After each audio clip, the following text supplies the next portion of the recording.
Shalom, Tuhan berkati gitu ya. Puji Tuhan.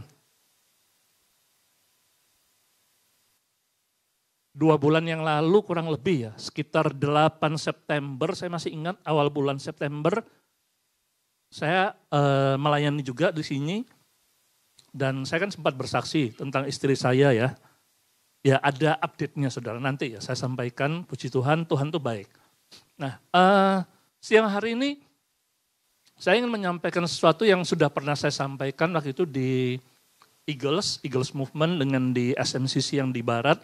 Cuma saya belum sampaikan di sini dan saya ingin membagikan itu buat rekan-rekan yang ada di tempat ini. Yaitu tentang kebangkitan Lazarus ini.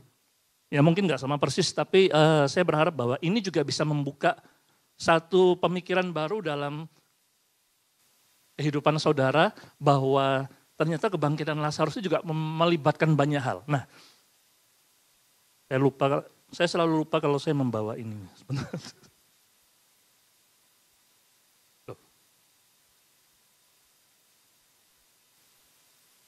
Teman-teman multimedia, tolong.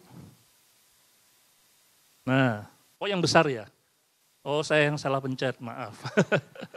Nah, jadi kita semua sering sekali mendengarkan tentang kisah Lazarus ya teman-teman ya. Bahkan sudah sering kalau saudara melihat saudara googling, saudara akan melihat di YouTube, di Google, itu banyak sekali materi khotbah firman tentang kebangkitan Lazarus. Tapi biar siang hari ini, saya ingin membagikan sesuatu yang saya dapatkan tentang kisah ini.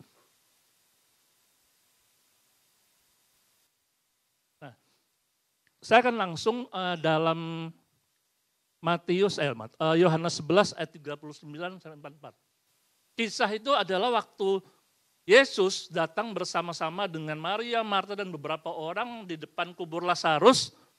Dan kemudian kurang lebih kisahnya kan Yesus meminta beberapa orang untuk menyingkirkan batu yang menutupi kubur Lazarus.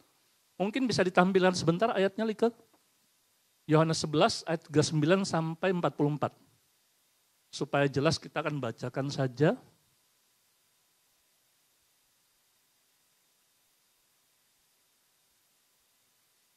Sambil kita menunggu sebentar.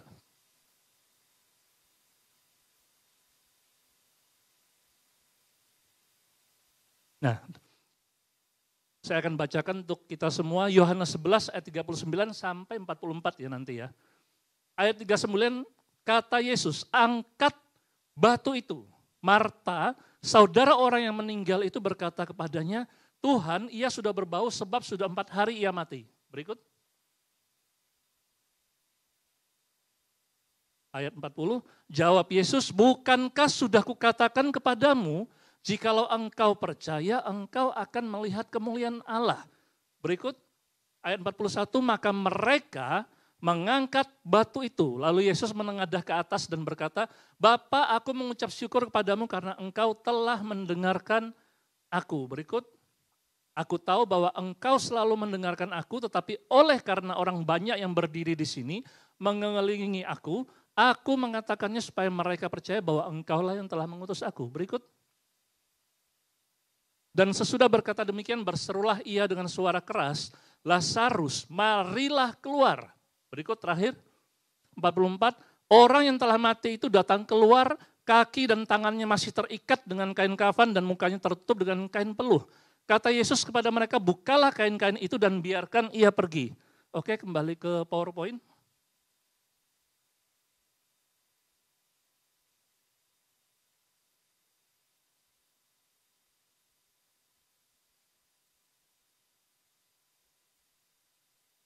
Nah, kalau kita lihat dari tadi kisah kebangkitan Lazarus, itu ada kurang lebih kalau kita rangkum sedikit, ada 4 momen ya.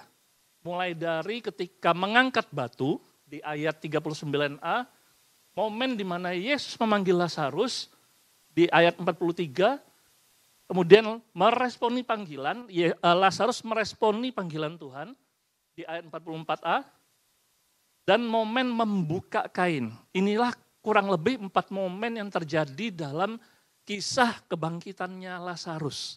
Nah, Dari 4 momen ini coba kita lihat, saya ajak kita untuk melihat siapa yang melakukan keempat momen ini.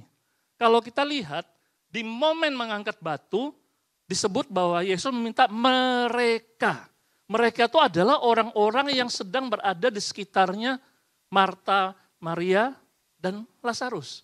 Ya, berikut Yesus sendiri yang melakukannya, memanggil Lazarus. Itu Yesus melakukannya sendiri. Meresponi panggilan itu adalah Lazarus sendiri. Dan yang terakhir, momen membuka kain, itu yang melakukan kembali adalah orang-orang yang di bagian pertama, yang mengangkat batu orang yang sama, yang memang tidak disebutkan dari Alkitab. Nah, saya ajak teman-teman untuk merenungkan, ketika kita berbicara tentang kisah kebangkitan Lazarus, perhatikan bahwa saat Lazarus bangkit itu bukanlah hanya karena kekuatannya sendiri. Ada begitu banyak orang-orang yang terlibat di dalam proses kebangkitannya Lazarus, yaitu 4 pihak ini. Yang pertama tentunya adalah Yesus sendiri, yang kedua Lazarusnya sendiri, yang ketiga itu adalah yang dicatat oleh Alkitab, dalam tanda kutip saya kasih mereka. Nah, saya akan jelaskan kepada saudara, tapi setiap dari kita saya percaya bahwa kita ini loh, baik saudara maupun saya pernah mengalami momen-momen seperti Lazarus di dalam kehidupan kita. Kita merasa mungkin kita ini udah mati secara kerohanian gitu ya, secara harapan, secara kepercayaan mungkin kita berada dalam titik terendah. Saya berharap saudara tidak sedang mengalaminya sekarang. Mungkin saudara bisa saja mengalaminya sekarang, atau mungkin nanti, ya kita tidak berharap, tapi ingat apa yang disampaikan siang hari ini, bahwa ketika kita ada di dalam satu momen yang tidak enak, di mana kita mengalami dalam tanda kutip kematian secara rohani, kalau kita betul-betul rindu ada satu kebangkitan di dalam hidup kita, itu kita harus menyadari bahwa bukan karena usaha kita sendiri. Amin. Ya, nah perhatikan bahwa Yesus dari 4 momen yang ada dalam kisah kebangkitan Lazarus, Yesus itu cuma melakukan satu momen saja. Satu bagian. Padahal apa? Yesus itu bisa melakukan semuanya. Sebetulnya kalau kita berpikir bahwa dari 4 momen yang terjadi tadi, masa sih Tuhan tidak bisa melakukan semuanya? Masa sih Yesus tidak bisa melakukan keempat-empatnya? Bahkan saya mau katakan kalau Yesus yang melakukan itu semua, jauh lebih keren dibandingkan dengan yang dilakukan secara realnya. Kenapa? Dan tentu kita bisa membayangkan ketika mengangkat batu sementara mereka yang Tuhan suruh, mereka dengan susah payah mendorong batunya. Kalau Yesus yang melakukan sendiri, dia cukup berkata, untuk mengangkat batu, mungkin batu itu mungkin bisa terangkat. Ya, kan lebih keren. Dan itu tentunya pasti akan membuat kita ternganga. Wow, keren ya gitu ya. Kalau kita melihat seperti di film-film gitu kan, jauh lebih keren kalau misalnya Yesus tinggal menyebutkan atau tangannya seperti ini dan kemudian batu itu kemudian bisa melayang sendiri dan kemudian minggir. Wah itu kan keren. Kemudian Yesus berteriak memanggil Lazarus dan kemudian Lazarus keluar dengan melayang gitu ya. Melayang dan kemudian mendarat di depannya mereka. Mungkin dengan gayanya superhero, biasa gitu kan kalau mendarat di film-film kan gayanya khas gitu ya. Orang-orang pasti akan tambah, wow keren gitu. Dan kemudian ketika momen membuka kain, Tuhan Yesus tinggal menjentikan jarinya tes gitu. Kemudian kain-kain yang menutup itu langsung buka sendiri. Ser gitu, itu luar biasa. Itu jauh akan lebih diingat loh teman-teman. Kalau saya yang ada di sana, saya waktu melihat itu akan, saya ingat terus, keren loh. Saya pernah melihat mujizat yang Yesus lakukan, itu keren sekali. Tapi Yesus tidak terjebak dengan itu semua. Meskipun dia sanggup melakukan itu semua. Yesus memberikan kesempatan kepada orang-orang yang ada di sekitarnya untuk terlibat. Nah, yang luar biasa adalah Yesus kita itu memang Allah yang seperti ini.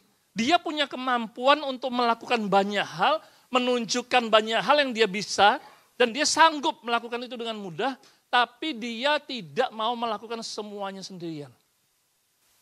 Karena Allah kita memang Allah yang sangat simpel, bukan Allah yang egois, Allah yang sederhana. Sehingga dia selalu memberikan kesempatan kepada kita untuk melakukan bagiannya. Berbanding terbalik dengan kita. Kita ketika punya semakin banyak kemampuan, ketika kita semakin punya banyak keahlian, kita ini rasanya ingin menunjukkan semuanya. Ketika kita semakin dibekali dengan hal-hal yang luar biasa dalam hidupnya kita, kemampuan yang mungkin jarang dimiliki orang lain, perhatikan kita ini ketika ada dalam titik itu, apa yang kita alami? Biasanya kan kita ini ingin menunjukkan. Ingin show of force, ingin menunjukkan apa yang kita punya dan ingin mendapatkan pengakuan. Salah enggak? Ya enggak juga sebetulnya. Enggak juga. Itu bukan sesuatu yang salah kalau kita ingin menunjukkan kemampuan kita dan ingin mendapatkan pengakuan atas kemampuan kita. Di dunia kerja itu malah hal yang sangat disarankan. Kalau kamu punya kemampuan, tunjukkan biar kamu dihargai. Itu wajar sekali. Tapi di sini kita belajar bahwa Tuhan menunjukkan sesuatu yang berbeda. Bukan berarti kalau menunjukkan itu salah. Tapi Tuhan kita mengajarkan sisi yang lain bagaimana ketika harusnya dia itu bisa melakukan semuanya. Tapi dia tidak mengambil itu semua. Dia menahan diri untuk tidak melakukan, bahkan dia mempercayakan kepada orang-orang yang ada di sekitar, dalam tanda kutip itu adalah kita. Sama seperti ketika kita bicara tentang garam. Kita sering anak-anak Tuhan dikatakan bahwa anak Tuhan itu adalah garam dunia. Yesus itu garam. Kenapa? Karena garam itu punya sesuatu yang luar biasa, tapi dia tidak pernah dihargai, jarang. Kenapa? Karena kalau makanan, kalau kita makan satu makanan yang enak, kita akan bilang, wih ini bumbunya luar biasa, nikmatnya. Aromanya keren, ini yang masak pinter. Tapi garam itu tidak pernah dipuji. Padahal mau luar biasa seperti apa bumbunya, olahannya, sepintar apapun yang masak. Kalau kelupaan taruh garam, biasanya kan tetap kurang ya, benar? Nah, tapi garam itu loh kalau tidak pernah diungkit-ungkit. Kenapa? Karena memang dia tidak terlihat. Garam itu ketika melakukan bagiannya, garam itu justru akan tidak terlihat. Dia akan melebur dengan masakan. Sehingga orang tidak akan melihat kan ada butir-butir garam masih ada di masakan. Tapi dampaknya sangat terasa. Makanya Yesus disebut garam. Kenapa? Karena dia sangat berdampak. Tapi dia tidak pernah menonjolkan dirinya. Dia tidak pernah berusaha, aku loh, itu gara-gara aku loh. Tidak pernah seperti itu. Dan itu juga yang Tuhan ajarkan siang hari ini. Dalam kisah Lazarus dari 4 momen yang terjadi. Tuhan hanya melakukan satu bagian. Berarti kurang lebih kalau kita ambil 25%. 25% saja yang dia lakukan.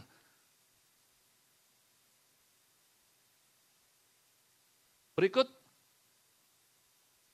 pihak kedua yang terlibat dalam kisah kebangkitan Lazarus adalah Lazarus sendiri. Nah, perhatikan bahwa banyak sekali kita berharap sesuatu yang instan itu terjadi di dalam kehidupan kita. Dan kita tuh seringkali menjadi anak Tuhan yang manja. Saya tidak tahu kenapa. Apakah karena salah ajaran? Apakah salah pengertian firman yang disampaikan? Tuhan nggak pernah mengajarkan kalau kita ikut dia, kita ini segala sesuatunya mudah. Tuhan tidak pernah katakan, bahkan Tuhan bilang, barang siapa hendak mengikuti aku haruslah memikul salib. 8 September waktu saya melayani di sini, saya sudah bilang bahwa di Taman Getsemani, ketika Yesus bergumul dengan begitu beratnya, dan dia bisa mengatasi itu, masalahnya pun tidak hilang. Benar? Kalau saudara masih ingat. Jadi ketika Yesus ketakutan sampai menangis, sampai berkeringat darah, dia berdoa dengan ketakutan sampai saat dia menjadi tenang dan menjadi siap untuk menghadapi semua. Problemnya adalah masalahnya itu tidak kemana-mana. Tetap setelah Yesus tenang dan menguasai dirinya, tetap dia juga harus disalibkan, tetap dia juga harus dikhianati oleh Yudas, tetap dia juga harus ditinggalkan oleh murid-muridnya, disangkal oleh Petrus. Masalahnya itu enggak hilang. Enggak berarti setelah Yesus berdoa dengan sungguh-sungguh di Taman Getsemani, kemudian masalahnya itu hilang. Dan kemudian Yesus, aduh lega rasanya. Enggak, tetap itu. Nah kita sebagai anak-anak Tuhan pun juga harus menyadari gini. Sama seperti Lazarus, ketika dia dalam kondisi yang lagi down, bahkan dikatakan dia mati, mungkin kita juga ada mengalami itu, kalau dia mau bangkit, dia yang pertama dia harus tentunya apa? Meresponi panggilan Tuhan. Bukankah Yesus berseru memanggil Lazarus, Lazarus marilah keluar. Tapi perhatikan, Yesus tidak kemudian moro-moro mengangkat Lazarus untuk melayang untuk keluar dari lubang kuburnya dan berdiri di depannya mereka dengan gagah. Tidak, perhatikan.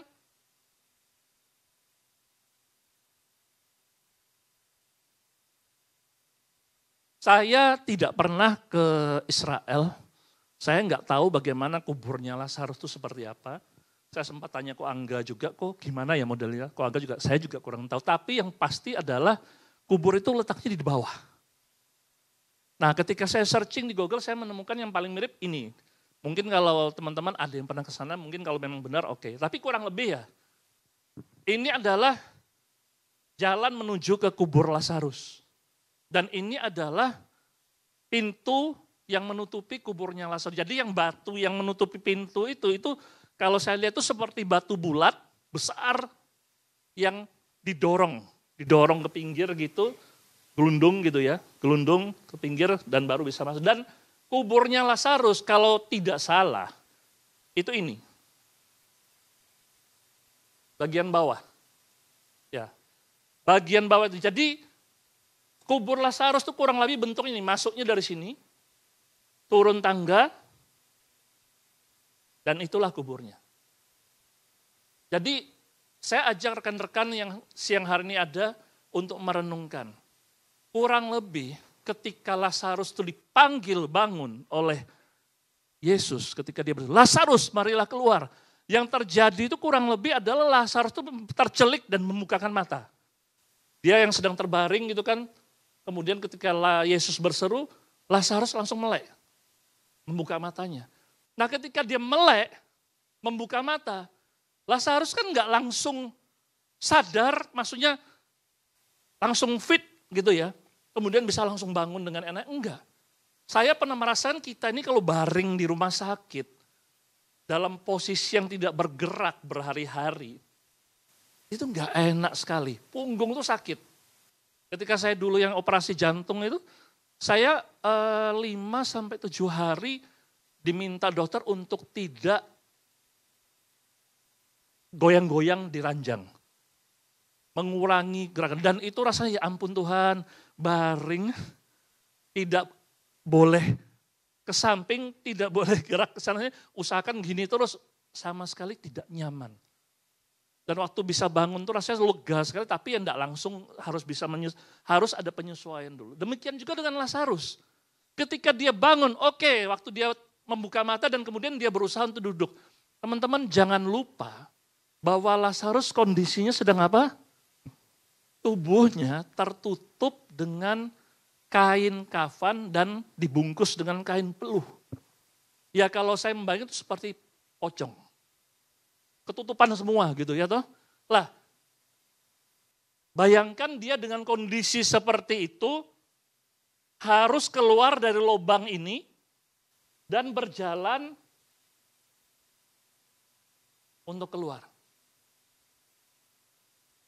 Saya membayangkan bukan jalan ya, kalau kakinya juga dibungkus, benar-benar seperti pocong. Susah enggak? Ya susah.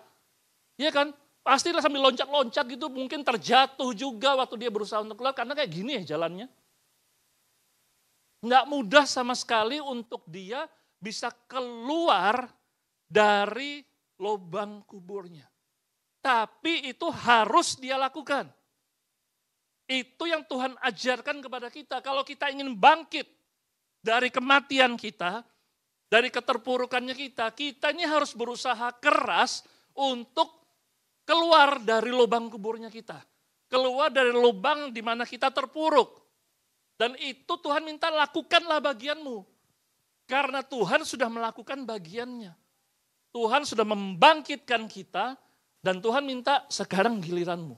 Gilirannya kita untuk kita yang berjuang untuk keluar dari lubang kuburnya kita. Karena apa? Tuhan ingin bahwa kita menyadari setiap hal yang kita lakukan itu selalu ada harganya.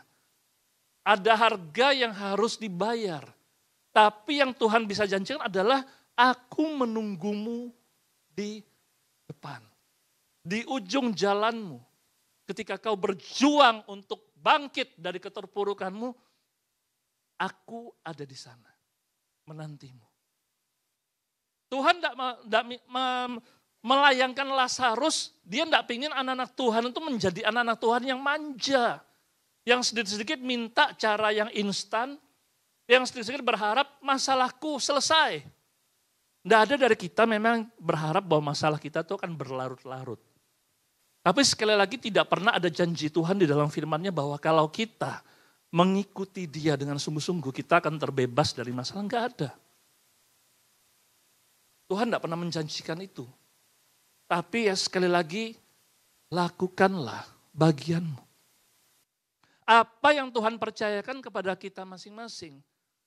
Dia tahu bahwa kita sebetulnya bisa mengatasi itu. Dia percaya bahwa sebetulnya kita bisa melewati semua itu. Asalkan kita tahu dan kita mau untuk melakukannya. Karena itu Tuhan tidak seakan-akan mungkin tidak membantu. Dia hanya melakukan dengan bagiannya berseru untuk memanggil Lazarus keluar. Lazarus merespon. Tapi mungkin saja waktu selama Lazarus meresponi ketika dia keluar, berusaha untuk keluar, dia kan terjatuh. Mungkin saja waktu dia naik di sini, bisa saja dia tergelinding, jatuh lagi ke bawah. Karena susah. Mungkin saja bisa waktu itu Lazarus berpikir, Tuhan kok gak bantu aku sih? Kondisiku ini masih seperti ini, masih terbungkus. Belum merdeka, masih susah gitu loh. Kok rasanya seakan-akan Tuhan membiarkan aku susah payah untuk keluar, Boy, ya kamu sudah di depan, tolong aku gitu loh. Ya kan? Kadang kalau pemikiran manusia kan seperti itu. Saya beberapa hari ini sedang menangani seorang rekan yang share dengan saya dengan keluhan yang kurang lebih seperti itu. Maaf sampai dia berkata, Tuhan itu saya ngomong gitu sampai saya tegur dia. Kamu keterlaluan, dia bilang, kamu itu siapa? Kok bisa memaki Tuhan seperti itu, dia bilang. Sampai saya marah waktu itu. Sekali saya mendengar dia ngomong seperti itu, ya wes saya bilang, kamu keterlaluan, enggak boleh loh kamu kayak gitu. Kita ini enggak ada apa-apanya dibandingkan Tuhan. Pertemuan berikut ketemu lagi, masih ngomong gitu dengan versi yang berbeda, tapi selalu ngomong yang enggak enak. Akhirnya saya marah sama dia. Saya bilang, kalau saya enggak suka, kalau kamu marahi Tuhan seperti itu, saya ini anaknya Tuhan, saya bilang. Saya tidak ada anak tuh yang suka bapaknya itu dimarahi sama seperti itu. Saya bilang, kalau kamu tidak bisa jaga omongan, kamu keluar aja dari rumahku, tak gituin. Sampai tak gitu kan. Saking muangkelnya saya gitu. Kita ini seringkali merasa bahwa seakan-akan Tuhan itu enggak menolong kita. Membiarkan kita dalam kondisi yang terpuruk, bahwa ya Tuhan tolong aku gitu loh. Katanya kamu baik dan sebagainya. Nanti di kesempatan berikut saya akan menyampaikan hal yang seperti ini juga nanti yang tadi ingin saya sampaikan tapi belum sempat. Tapi ya itulah, kita lihat bahwa perjuangan Lazarus untuk bangkit dari keterpurukannya itu bukan sesuatu yang mudah. Sekalipun Tuhan sudah turun tangan saat itu. Bukan karena Tuhan gak peduli. Tapi Tuhan ingin proses keluarnya dari Lazarus dari kuburnya itu membentuk dia untuk menjadi lebih kuat. Dan menjadi pribadi yang gak mudah menyerah. Ketika Lazarus sampai di luar, pasti dia merasakan kelegaan. Yang pasti ketika kuburnya masih ditutup dengan batu kan kondisinya juga gak enak ya. Ventilasinya mungkin gak ada. Sirkulasi udara gak ada. Sesak dan sebagainya. Itu yang mungkin dirasakan. Nggak ada yang enak saat kita terpuruk. Nggak ada yang enak. Tapi kita pasti bisa keluar dari sana selama kita tidak menyerah. Itu satu hal yang pasti yang Tuhan janjikan. Kenapa? Karena dia sudah menunggu di depan. Ketika kita datang kepada dia akan memberikan kelegaan kepada kita. Bukankah itu yang Tuhan janjikan? Datanglah kepadaku semua yang letih lesu dan berbeban berat. Ya kan, Tuhan bilang aku akan memberikan kelegaan kepadamu. Karena Tuhan sudah menunggu, tapi dia minta datanglah. Datanglah. Itu yang Tuhan ajarkan, datanglah kepada saya.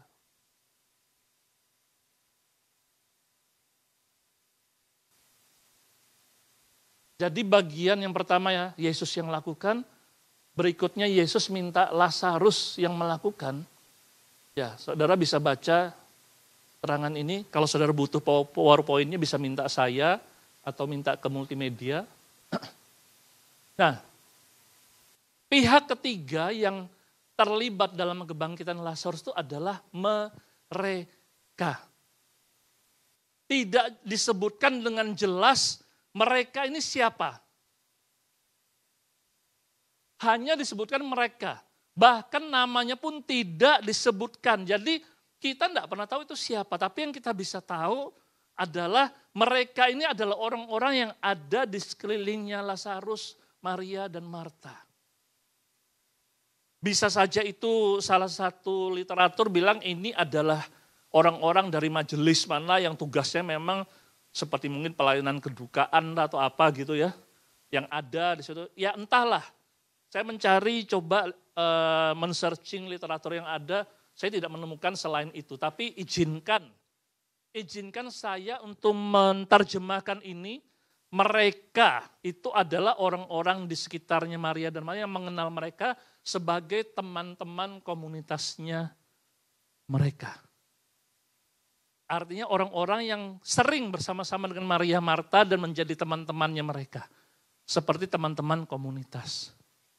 Nah, perhatikan bahwa ternyata dari kisah kebangkitan Lazarus ini yang terlibat lebih banyak ternyata adalah mereka ini 2 kali. Mereka dipercaya Tuhan untuk menyingkirkan batu dan membuka kain peluh dan kain kafannya Lazarus.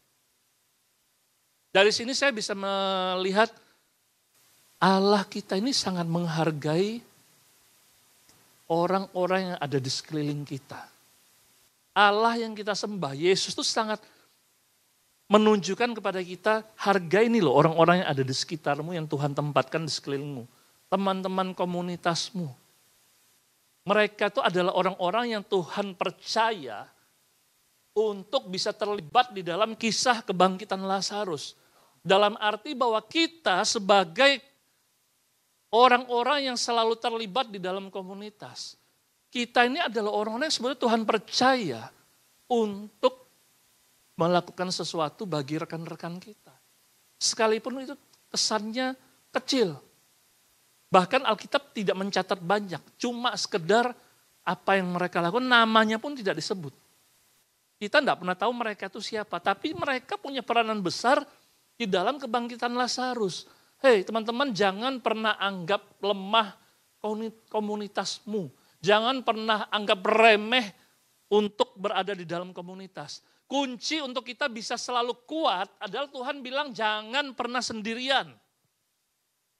Jangan pernah sendirian saat engkau di dalam problemmu.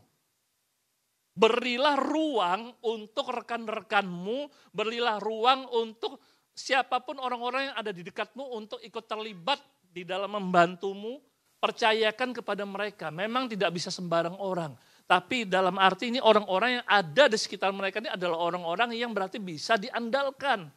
Beri mereka ruang dalam kehidupanmu untuk terlibat. Itu yang Tuhan ajarkan kepada kita. Jangan pernah sendirian. Dan kita, dalam arti mereka ini juga sama mencerminkan apa yang Tuhan lakukan juga.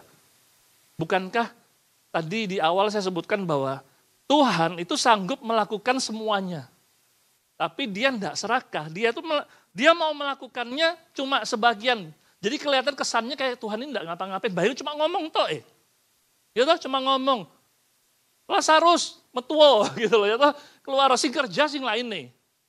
Ya kan, kesannya ini kayak seakan-akan Tuhan ini tidak melakukan hal yang besar. Sekalipun dia bisa. Terbalikkan dengan kita ini pingin kelihatan besar dengan yang kita lakukan. Nah tapi di bagian ini pun Tuhan juga menunjukkan bahwa apapun yang dilakukan oleh mereka tidak disebutkan namanya. Tuhan minta kita untuk selalu punya sikap pribadi yang humble. Tidak salah kalau kita ingin menunjukkan kemampuan kita. Itu tidak salah, tapi kita juga harus mau untuk merelakan orang-orang di sekitar kita yang lebih terlihat. It's okay, tidak terlalu dipandang orang. It's okay, tidak terlalu mungkin dihargai. Bahkan mungkin nggak terlalu diingat, nggak apa-apa. Just do it. Tuhan mengajarkan kita untuk jadi pribadi yang tidak terlalu diingat mungkin. Ya karena memang meskipun kita diingat pun itu belum tentu akan seterusnya. Bukankah banyak di antara kita yang seringkali kita melakukan sesuatu yang baik buat orang lain, tapi kita belum tentu diingat, belum tentu dihargai. Saudara sering mengalami itu? Saya sering. Tapi dengan kita belajar karakter Tuhan, kita tidak akan masalah dengan itu semua. Sekalipun kita sudah berbuat baik, kalau tidak diingat, tidak dihargai, bukan masalah. Tetaplah berbuat baik. Karena mutiara itu kalau sekalipun dia sudah terjatuh, tidak sengaja ke dalam lumpur, mutiara itu akan tetap menjadi mutiara. Tidak akan berubah jadi kotor, tinggal disiram air, dibersihkan sudah. Tetap jadi mutiara, harganya nggak berubah. Emas juga seperti itu. Pribadi yang Tuhan inginkan dalam hidup setiap kita adalah pribadi yang humble. Mereka ini kalau mungkin orang-orang ini mungkin kalau masih hidup misalnya mereka ada yang sombong gitu ya. Mungkin mereka akan protes, nama aku kok waktu itu enggak dicatat ya di dalam Alkitab Tuhan. Kamu kok enggak mencatat namaku, bagaimana caranya aku bisa diingat sama orang kalau misalnya aku tidak, namanya aja tidak disebut. Ya memang sama seperti Tuhan sekali lagi, seperti garam, tidak terlihat. Nah itulah yang kita harus menyadari bahwa di dalam kehidupan Lazarus, di dalam kisah kebangkitan Lazarus, ada banyak orang yang terlibat. Jadi jangan juga kita merasa bahwa dari sisi misalnya kita yang melakukan sesuatu, seperti yang saya juga sebelum ini saya ingatkan bahwa jangan sampai merasa bahwa ketika seseorang itu bangkit dari kehidupannya itu karena kita. Karena kitalah yang mengopeni dia, karena kitalah yang men-follow up dia, karena kitalah yang mengajak dia. Dan kita bilang, dia bangkit karena saya. Itu kalau terang-terangannya. Kalau secara halusnya, karena kita ini biasanya anak-anak Tuhan itu kan lebih humble dalam tanda kutip. Jadi ketika kita pasti bilang, itu gara-gara kamu loh. Orang itu luar biasa loh, dia bisa sampai bertobat kayak gitu. Itu gara-gara kamu loh. Kita akan dengan rendah hati kita bilang, bukan, itu karena Tuhan. Wah gitu ya toh, karena Tuhan. Tapi kalau pas begitu kita rodok sedikit dilupa, dalam hati kita muangkel. Kok ada yang ingat dan sebagainya gitu ya. Secara nyatanya kadang-kadang kita ini terlalu rohani gitu ya. Terlalu rohani, malu untuk mengakui bahwa kita ini juga ingin dihargai. Enggak salah sebetulnya itu. Tapi jangan berlebihan gitu loh, jangan kelewatan. Punyalah pribadi yang humble gitu. Jadi ingat, Lazarus bangkit itu sebetulnya punya peran dari banyak orang. Bahkan kalau misalnya saya juga menambahkan Maria dan Marta, mereka juga punya peran karena mereka yang mengirim kabar saat Lazarus sedang sakit, mereka kirimkan kabar kepada Yesus bahwa Lazarus yang engkau kasih itu sedang sakit. Ada begitu banyak orang yang terlibat di dalam kehidupan kita. Tidak bisa kita bilang cuma karena kita. Dia bangkit, dia bertobat itu karena kita. Ya, ini juga pernah saya sampaikan di tanggal 8 itu pintas, dan ini saya tegaskan sekali lagi bahwa memenangkan jiwa itu memang harus kita lakukan. Kenapa? Karena itu perintah Tuhan. Bukan berarti kita ini enggak, saking humble-nya terus tidak melakukan apa-apa. Memenangkan jiwa itu adalah satu keharusan. Tapi bukan untuk suatu kebanggaan atau banyak-banyakan jiwa. Karena mereka, orang-orang di sekitar tidak bisa mereka ngomong, Lazarus itu bangkit karena saya. Tidak bisa dia ngomong begitu, yang ada banyak sekali yang ikut terlibat. Maria, Marta bilang, oh karena mereka saudara saya, karena mereka saya yang mengirimkan kabar ke Tuhan. Saya yang berdoa kepada Tuhan ngasih tahu supaya dia dipulihkan. Bukan seperti itu, kita tidak perlu klaim-klaiman bahwa ini karena kita. Tidak perlu kita lakukan hal itu. Tuhan sudah tahu.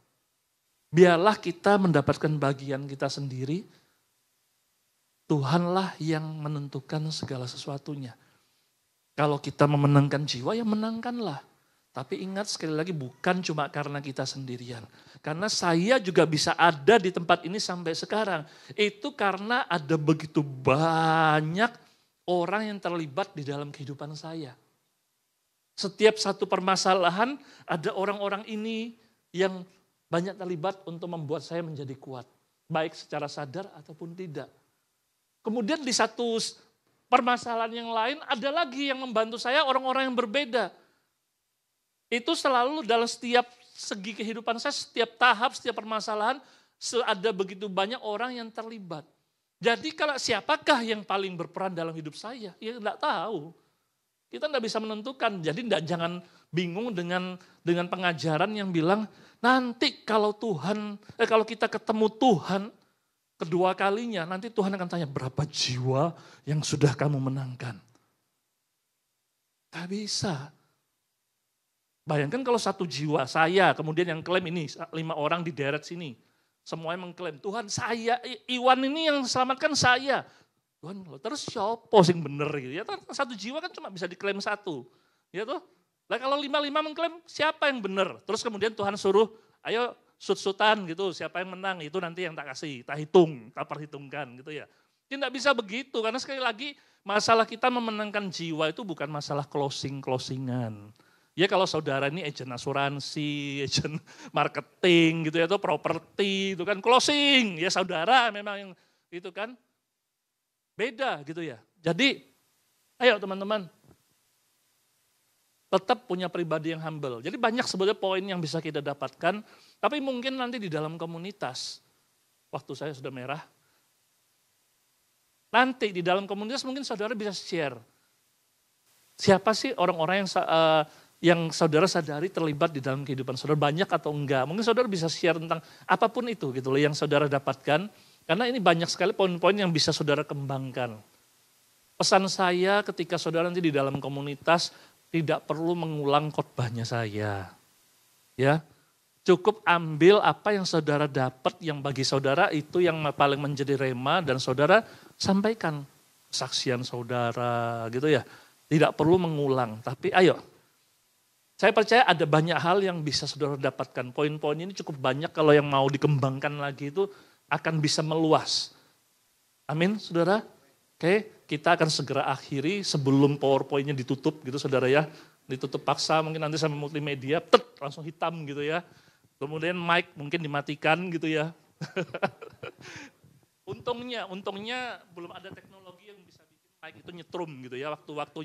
Begitu waktunya sudah habis, 000 nyetrum, saudara ya, dan itu tanda bahwa khotbah sudah harus diselesaikan gitu ya. Ya, oke, saya undang saudara bangkit berdiri semua. Kita akan tutup firman Tuhan dalam doa. Pemain musik bisa kembali dulu. Worshipper mungkin nanti dulu kan. Habis ini kan pengumuman, ya kan. Nah, jadi biar worshipper boleh di tempat dulu. Pemain musik yang mungkin bisa kembali dulu. Yuk rekan-rekan semua kita tutup firman Tuhan di dalam doa.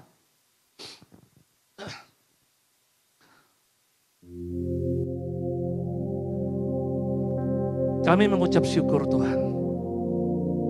Kami mengucap syukur, kami ini punya Allah yang hebat.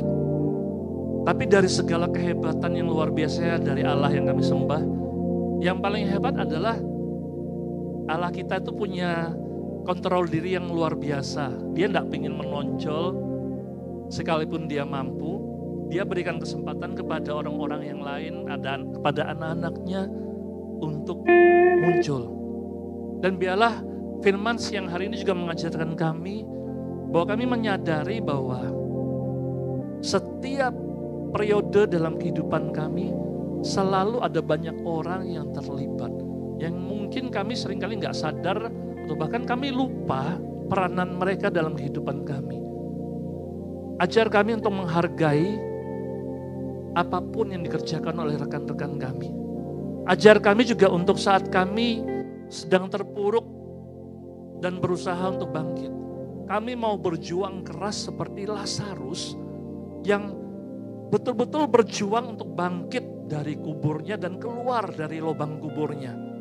Satu hal yang mungkin sangat amat tidak mudah, tapi itu harus dilakukan oleh Lazarus. Kami pun juga butuh kekuatan yang seperti itu untuk kami bisa keluar Tuhan dari permasalahan kami. Kami tahu nggak ada yang mudah bila kami ingin hidup kami lebih baik.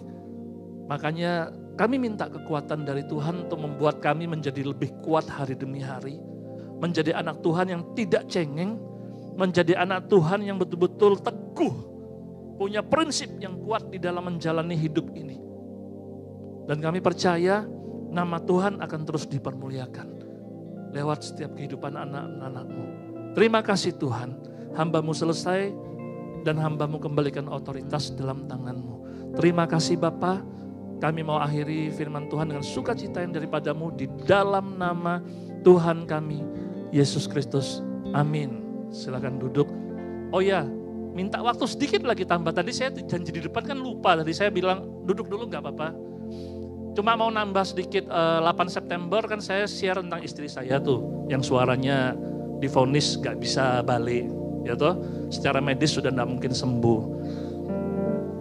Poin Lazarus juga melakukan bagiannya adalah yaitu istri saya, kami melakukan bagiannya kami. Meskipun dokter sudah bilang bahwa ini urat saraf untuk pita suara kan udah putus gitu ya, nggak bisa balik. Tapi kami ya tetap berjuang untuk ikut terapi. Meskipun kata dokter nggak akan terlalu signifikan ya, seperti yang saya sampaikan. Itu tanggal 8 September.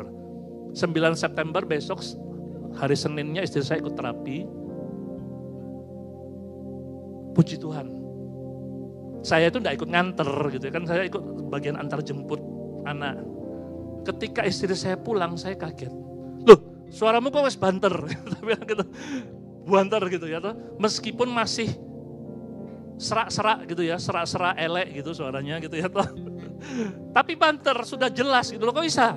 Iya tadi habis terapi wes jadi banter meskipun ngomongnya itu pakai nada tinggi.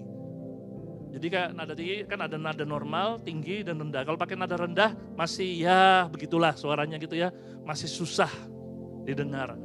Nada normal masih agak susah juga ya masih. Jadi pakai nada tinggi baru bisa jelas. Tapi kami sudah melihat kebaikan Tuhan. Amin. Ada peluang gitu loh ya.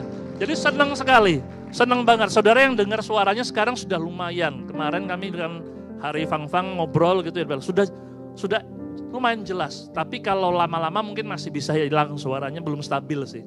Tapi kami melihat kebaikan Tuhan. Amin. Ya puji Tuhan itu saja.